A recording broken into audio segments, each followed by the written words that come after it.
A new interstellar object 100 times bigger and brighter than 3I-ATLAS has been discovered, and surprisingly, it is also headed toward the Sun. Astronomers first spotted it on September 12, 2025, using the Solar Wind Anomaloes instrument aboard the SOHO spacecraft. 2 days later, Australian comet expert Michael Mattiaso captured a jaw-dropping image.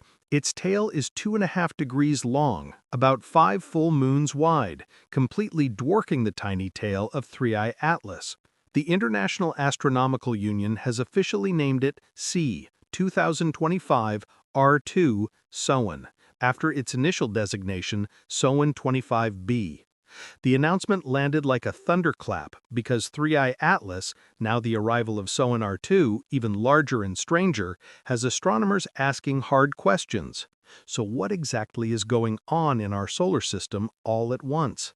Is this a second probe, a relay, or something else entirely? At first, Avi Loeb and his team speculated it might have come from 3I-ATLAS itself, perhaps a fragment torn from a larger icy body, or even a scout craft released by a technological mothership lurking far out in space. But senior collaborator Peter Vest confirmed the truth is worse. They come from entirely different directions. SWAN shrieks in from Aquarius. 3I-ATLAS emerged from Sagittarius, near the Milky Way's core. Yet somehow they are converging on the Sun at almost the same time. Yet the timing is impossible to ignore. Both will swing close to the Sun in October 2025, almost side by side on a cosmic scale. At perihelion, SWAN will be about 150 million kilometers from the Sun, while 3I-ATLAS passes at 203 million kilometers, a gap of only 50 million kilometers, and shrinking as their velocities change.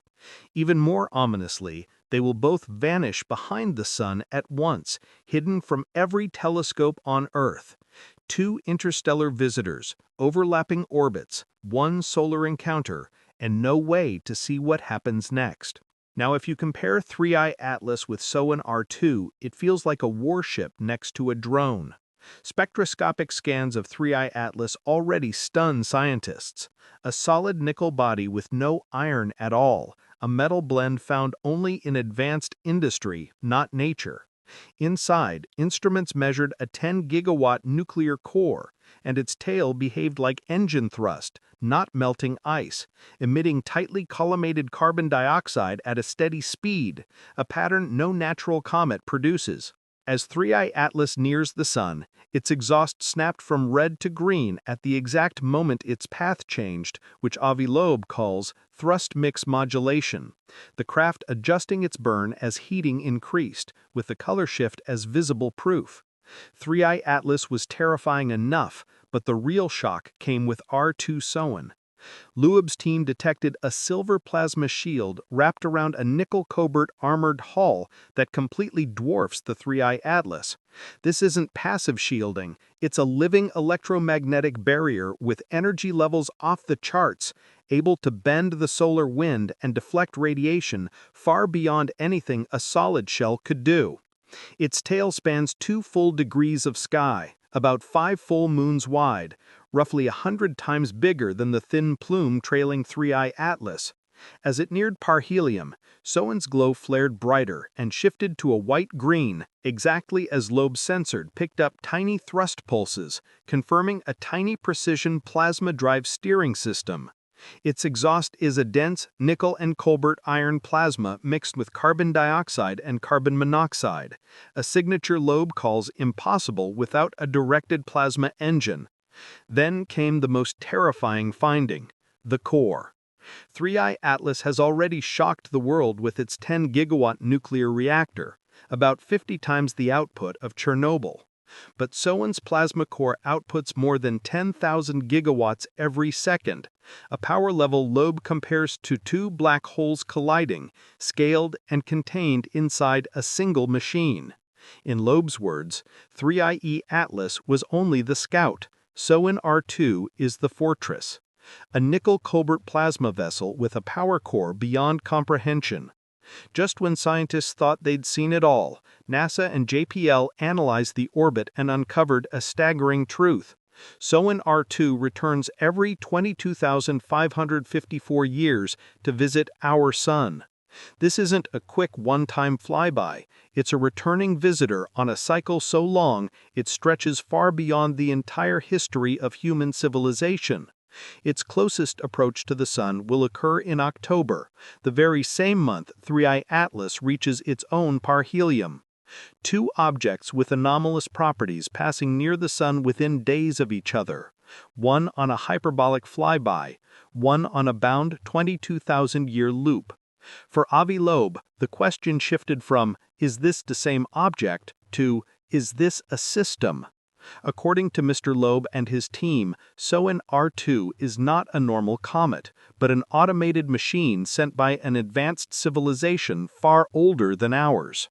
For them, a 22,000-year orbit would feel like a routine patrol.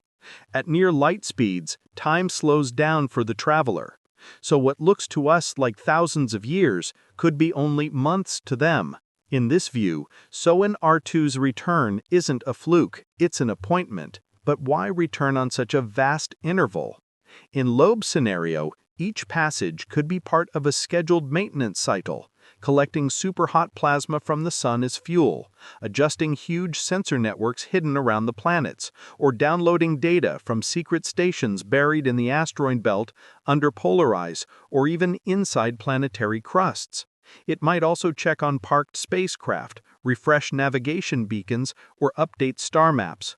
The Sun may act as a power source or a navigation beacon, and the 22,000-year loop gives enough time for new information to accumulate before the next pass. It could be a scheduled maintenance run, a resupply trip, or a giant data upload to a network of distant stars. In other words, what seems to us as an age-long mystery could be for them a regular service call: refuel, update, retrieve, and leave again on a timetable older than human civilization itself. Another possibility he suggests is that SWAN R2 has come to deal with 3IATLAS. If Atlas was a scout, SWAN could be the heavy lifter, arriving to collect its data, recover its power core, or destroy it before humans get too close. Some even imagine the two objects are from opposing fractions of an ancient struggle, rival probes converging on our Sun to control a critical resource. The Sun's energy, magnetic fields, and gravity could be essential for stabilizing wormholes or powering galactic networks. What we see as sunlight, they may see as fuel. But archaeologist Graham Hancock's team has given more unsettling reasons. He has noted that the last time SWAN R2 passed close to the Sun was roughly 22,000 years ago, at the end of the last ice age, precisely when humanity began creating monolithic structures and the earliest star maps. The Great Pyramid, the massive stone blocks at Giza, the perfectly aligned shafts pointing to Orion, all of these may be echoes of an earlier contact, or at least an awareness of these cycles. In his model, ancient builders may have copied or memorized the patterns of these returning stars, encoding the arrival schedule of these probes into their architecture. The pyramid shafts pointing to Orion, the ancient calendars tracking precession. They may not be random cultural artifacts, but warnings and instructions passed down from a time when the last great visitor came close. This theory would explain the extraordinary precision of ancient structures, the sudden appearance of agriculture and mathematics, and the obsession with the Sun in early civilizations. If SWAN R2's route has been fixed for tens of thousands of years, then the people who built the pyramids could have seen it with their own eyes blazing across the sky, with a 5-moon tail, and built their monuments to mark its path. But Avi Loeb defies this theory and raised the obvious question, why now? After millennia of silence, there have been 3 anomalies in less than a decade: Oumuamua, 3IATLAS, and now SWAN R2. Avi Loeb believes this timing may be a reaction to us. For more than half a century, humanity has been broadcasting its existence to the stars. Radio and television signals, deep space radar pings, the Arecibo message, and the twin Voyager golden records drifting outward as a slow, expanding sphere of data. By now, those signals have washed over dozens of nearby star systems. In Avi Loeb's scenario, that bubble of noise finally reached the right listeners, and their response wasn't a single craft, but a sequence. First, Oumuamua in 2017, a dark, silent scout.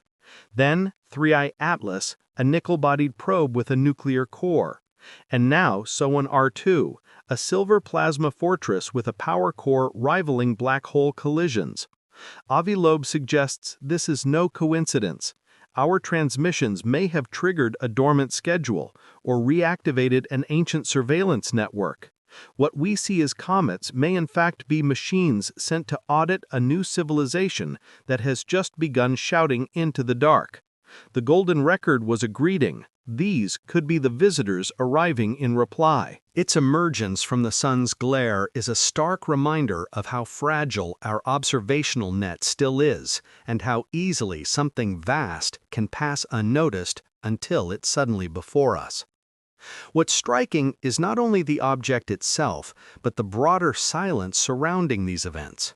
No government, no major space agency, neither in America nor in Europe, has yet treated such discoveries as matters of common concern.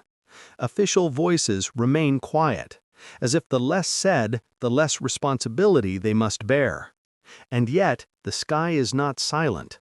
SWAN R2 and 3IATLAS are not just comets, they are signals.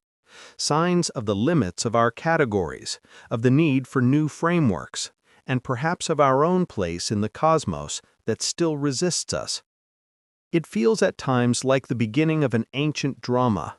The signs are there, but the chorus prefers silence.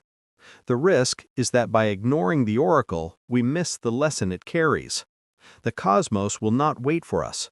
It speaks whether we listen or not. So, which theory do you believe? Routine maintenance? An ancient surveillance network? Or a direct response to our signals? Let us know your thoughts in the comments, and don't forget to like and subscribe for more mysterious deep space investigations.